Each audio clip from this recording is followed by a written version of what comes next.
Fala pessoal, tudo bem com vocês? Aqui é o professor Lucas e hoje a gente vai falar aí um pouquinho do reino protista, tá certo? Bom pessoal, o reino protista ele é formado aí por dois grupos. O grupo dos protozoários, tá? Aqui, essas três imagens aí representadas, e o grupo das algas, ok? Inicialmente a gente vai falar um pouquinho aí dos protozoários e depois a gente fala das algas. Fechado?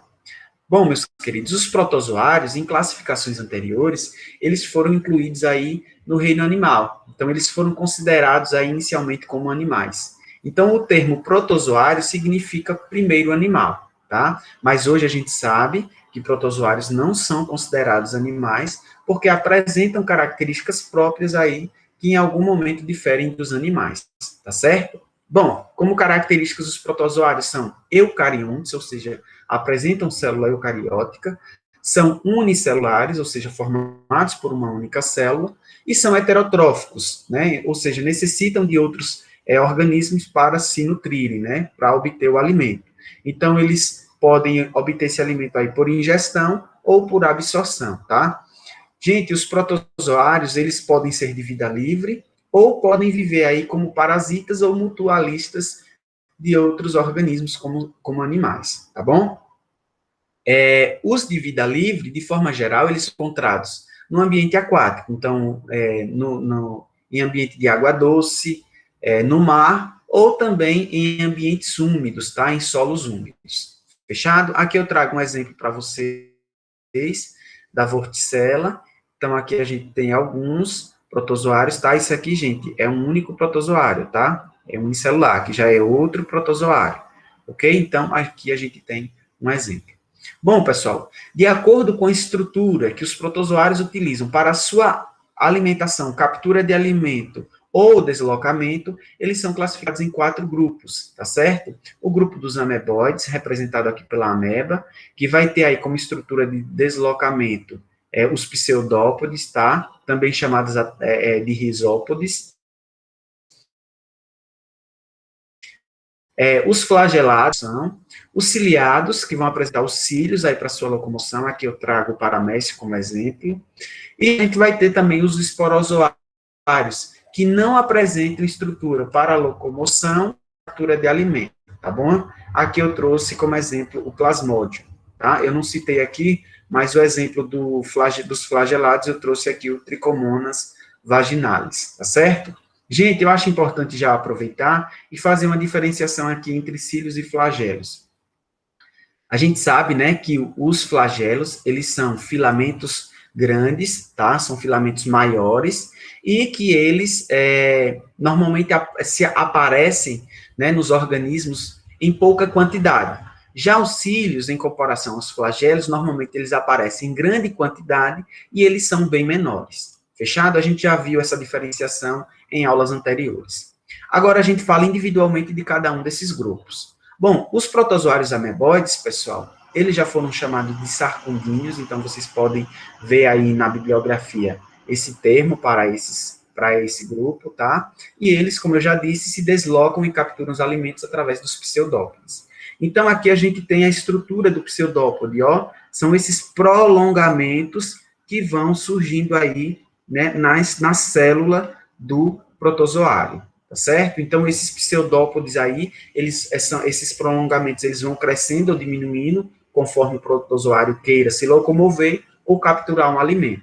Aliás, pessoal, a captura de alimento por esses protozoários ocorre aí através desse pseudópode, quando ele vai, ó, fazendo o prolongamento aí do pseudópode e acaba englobando aí alguma partícula que ele queira utilizar para a alimentação. Esse englobamento de partículas, pessoal, tem um nome e é chamado de fagocitose, tá certo? Fagocitose. Bom, aqui olhando a estrutura celular do protozoário, né, da ameba, que é o representante principal aí dos protozoários ameboides, a gente observa que eles vão apresentar aí uma membrana plasmática, né, como toda célula vai apresentar membrana plasmática, tá? Internamente a gente vai ter aí o citoplasma, tá? Que ele vai ser chamado aqui de endoplasma, essa parte em azul, mais interna, e a gente vai ter o ectoplasma aí, que é uma região do citoplasma aí mais externa, mais próxima aí à membrana plasmática, tá bom? Bom, como é uma célula eucariótica, obviamente a gente vai ter o núcleo aí dentro desse citoplasma, que é onde vai ter o material genético desse protozoário, tá certo? E, pessoal, esses protozoários, eles vão ter uma estrutura muito importante que é chamada de vacúolo contrátil, tá? Esse vacúolo contrátil, ele é principalmente encontrado nos protozoários de água doce, tá bom? E ele funciona como um osmorregulador, ou seja, ele vai regular a quantidade de água que tem dentro do protozoário, tá certo? Então, se o protozoário ele está precisando de água, esse vacúolo contrátil ele vai absorver água e liberar dentro do protozoário.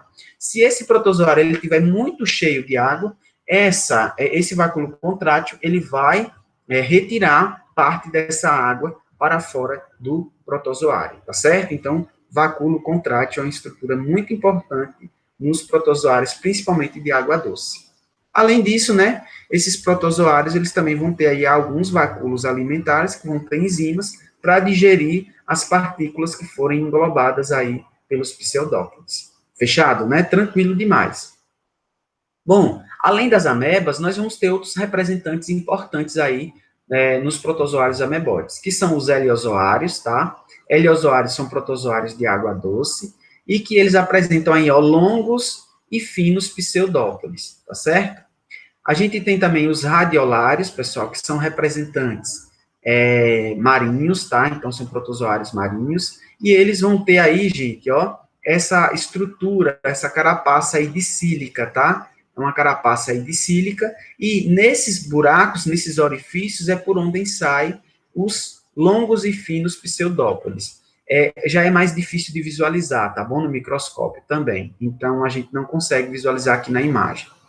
Por último, a gente tem o grupo aí dos foraminíferos, tá? O representante também dos protozoários ameboides, que também vão apresentar uma carapaça, só que essa é mais rígida que as dos radiolários, tá bom? No caso aqui, essa carapaça dos foraminíferos, ela é composta de carbonato de cálcio, então é mais rígida, tá bom? Essa carapaça também vai ter diversos orifícios aí, chamados de câmaras, e é por lá que são emitidos aí os pseudópodes, que também são finos, e também, por serem muito pequenos, é difícil de visualizar, tá bom? Então, a gente não consegue visualizar aqui nessa imagem esses pseudópodes. Ok, pessoal? Bom, os protozoários ameboides, eles, de forma geral, aí se reproduzem de forma assexuada por bipartição ou cisparidade, processo que vocês viram lá nas bactérias, tá bom? Relembra aí, professor. A gente vai ter aqui, ó, um protozoário inicial, né, chamado aí de célula-mãe, já que aqui é uma célula só, ele é unicelular. Esse protozoário, né, ele vai se dividir, ele vai se reproduzir. O que é que acontece? Ele começa aí a diminuir os prolongamentos, a desfazer os pseudópodes, tá bom? Logo em seguida, pessoal, começa a divisão do núcleo, ou seja, o núcleo ele vai se dividir em dois exatamente iguais, tá bom? Então, esse núcleo, após a sua divisão, ele vai, os dois, eles vão para as extremidades da célula, tá? E logo em seguida começa a ocorrer o processo chamado de citocinese. O que é isso, professor? A divisão do citoplasma. Então, aqui eu tinha, né, um protozoário e aí começa a ocorrer aqui a separação do citoplasma. No final, eu vou ter aí dois protozoários novos, né, duas células filhas. Então, né, a bipartição é o processo no qual de uma célula-mãe eu vou ter, no final, duas células filhas que são exatamente iguais à célula-mãe. Tranquilo, né, gente? Bem tranquilo. Então, vamos para o próximo. Protozoários ciliados, pessoal. Como o nome já está falando, né, a gente tem aí os protozoários que vão apresentar os cílios, né, tanto na locomoção quanto na captura de alimento.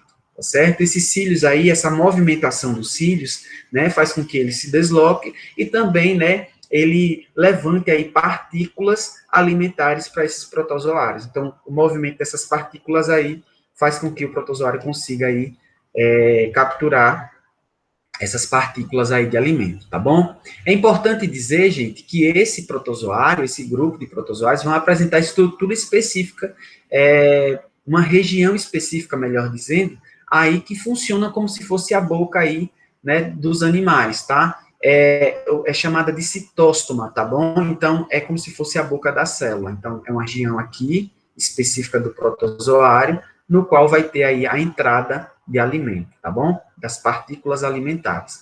Bom, esses protozoários também vão ter uma região específica para a liberação dos resíduos, tá? Que é chamada de citopróquito. Então, é como se fosse o ânus, tá certo? Importante dizer, eles são similares, né, em função, mas eles não são considerados, né, nem como boca, nem como ânus, porque eles não têm aí uma estrutura específica do ânus e da boca, tá bom? Em tecidos, por exemplo. Bom, esses protozoários ciliados, eles também vão apresentar aí dois núcleos, tá bom? Um micronúcleo, que está principalmente relacionado aí à sua atividade reprodutiva, e um macronúcleo, que está principalmente relacionado aí a questões metabólicas, a questão de crescimento da célula, enfim. Mas ele também pode atuar aí na reprodução, tá certo? Bom, né, continuando aqui, obviamente, ele vai ter aí a sua membrana plasmática, como todo protozoário, né, os cílios, e ele também vai apresentar, pessoal, uma estrutura muito importante que tem lá nos protozoários ameboides, que é o vacúolo contrátil, tá bom? Esse vacúolo contrátil aqui, no caso dos protozoários ciliados, eles vão se apresentar aí, principalmente no paramécio, na forma estrelada, tá bom? Na forma de estrela. A gente consegue até visualizar ele aqui, ó, tá vendo? Ele está enchendo e esvaziando nesse protozoário, mas a gente vê detalhes agora. Então, o paramécio, como eu já disse para vocês, é o principal representante aí dos protozoários criados, e ele vai aí, ó, participar da osmorregulação. Então, veja, ó, ele enche e esvazia conforme a necessidade aí de água do protozoário, tá certo? Então, ele tem aí esse formato estrelado. Bom, o paramécio ele vai apresentar, de forma geral, dois vacúolos contráteis. Bom, além do paramécio, nós vamos ter aí grande diversidade de protozoários ciliados, né? Na verdade, os ciliados, eles representam o grupo mais diversificado entre os protozoários. Aqui eu trouxe mais alguns exemplos, né? O gênero Stentor, tá? Lacrimária, outro gênero, Spirotosmo, mais um gênero, Dilectus, mais um gênero, tá bom?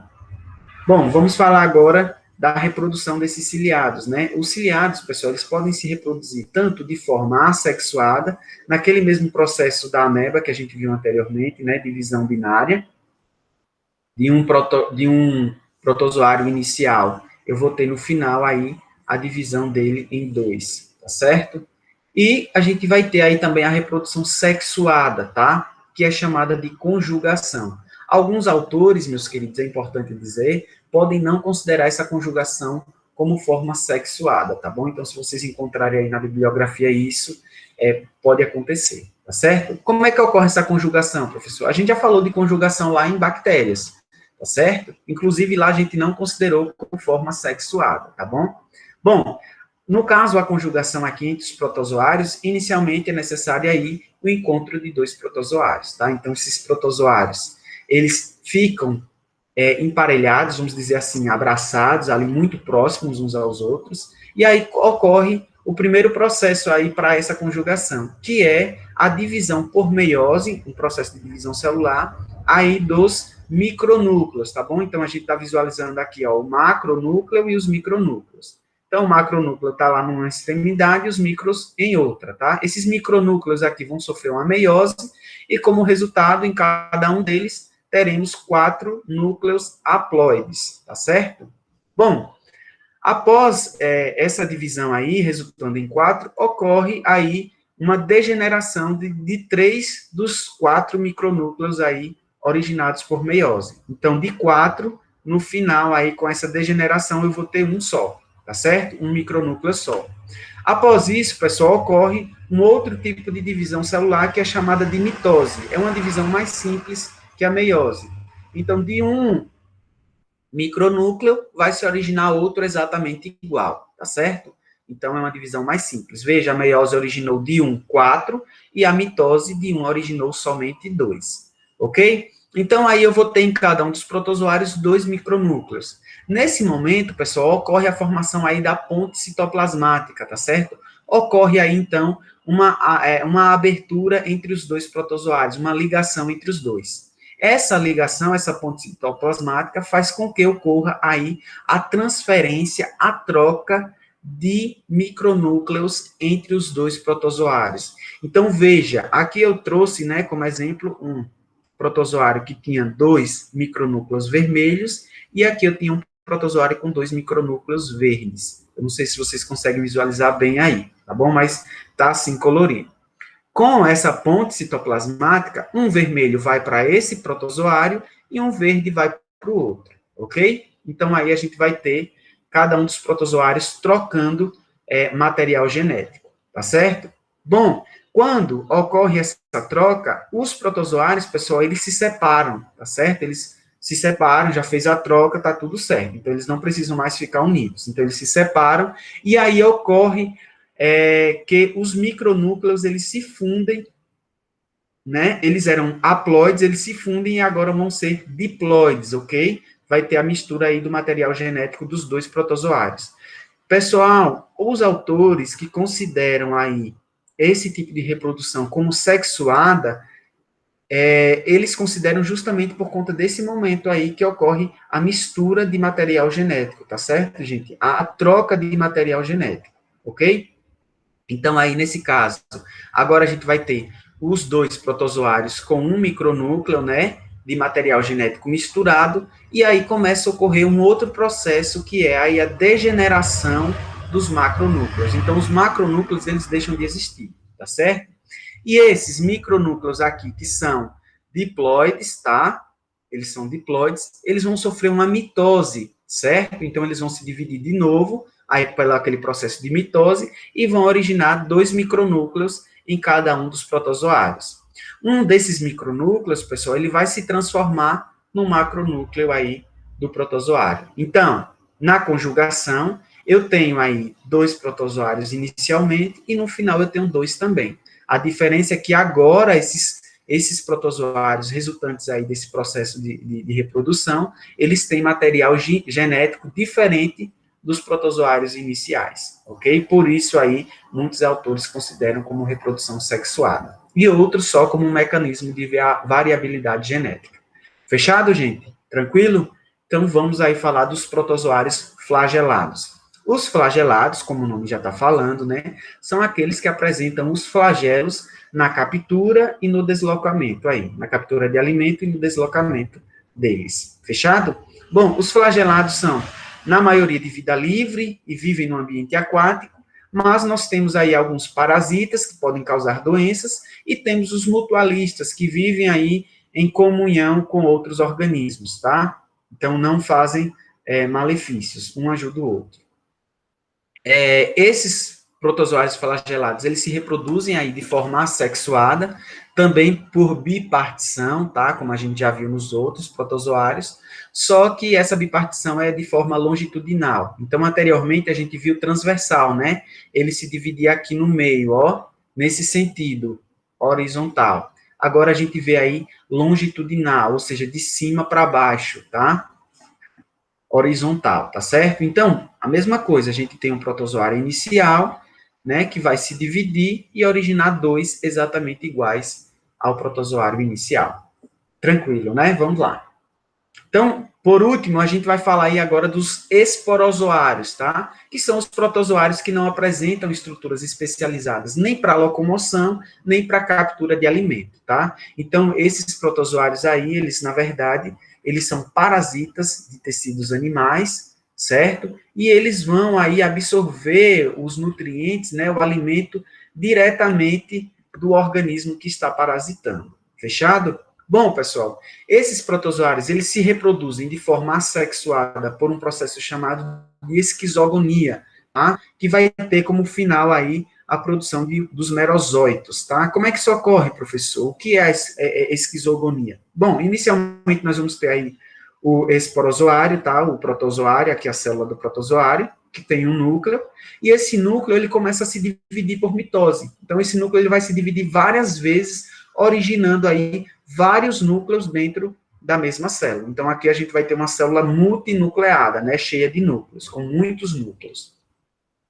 Após essas divisões, né, o que é que ocorre? Ocorre a citocinese, que é a separação do citoplasma. E essa separação do citoplasma, pessoal, ela vai ser na mesma quantidade de núcleos que foram formados ali, tá? Então, cada um dos núcleos vai ter o seu citoplasma, ou seja, vai formar aí células novas, tá certo? Então, essas células formadas aí, a partir dessa célula inicial, são chamadas de merosóitos, tá? Pessoal, esses merosóitos, eles podem se diferenciar em gametas, tá? Originar gametas aí masculino e feminino, vamos dizer assim, e se esses gametas se encontrarem, se fecundarem, eles podem gerar aí um zigoto, tá? Um zigoto diploide, porque essas células aqui, elas são haploides, tá certo? Então, a união de duas haploides vai formar aí um zigoto diploide, ok? Bom, quando ocorre a formação desse zigoto, pode ocorrer aí um outro processo, né, um outro tipo de reprodução que alguns autores vão considerar como sexuada, mas aqui eu trago como assexuada, tá bom? Essa reprodução, pessoal, é chamada de esporogonia e é bem característica aí dos esporozoários, tá bom? Então, feito essa formação aí desse zigoto, esse zigoto, pessoal, vai sofrer aí um encistamento.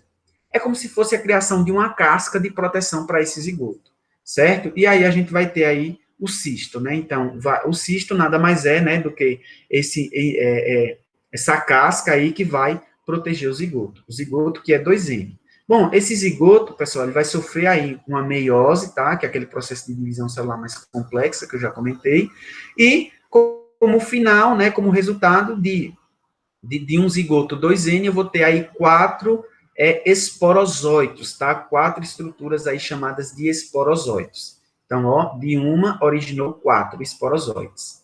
Esses esporozóitos vão sofrer mitose, obviamente, cada um deles vai se dividir formando 2 exatamente iguais. Então, de 4, a gente vai ter aí, no final, 8 esporozóitos, todos haploides. Por que haploides, professor? Não era diploide o zigoto? Porque a meiose, pessoal, é um processo reducional. Então, de 2, ela volta a ser somente 1, haploide. Fechado? Então, aí a gente vai ter esses esporozóitos, haploides, né, formados 8, e esses esporozóitos agora, eles podem sair dos cistos e vão aí infectar novas células, ok? E refazer o ciclo aí, continuar esse processo de infecção. Fechado? Bom, pessoal, essas etapas reprodutivas que ocorrem nos esporozoários, elas podem ocorrer em mais de um hospedeiro, tá bom? Como ocorre aí no plasmódio, tá certo? Que é um gênero aí de protozoários esporozoários. A gente vai entender melhor isso daí quando a gente estiver falando aí um pouquinho das doenças causadas por protozoários. Fechado? Então, por hoje é só, né? Na próxima aula a gente fala aí sobre as algas. Grande abraço do professor Lucas.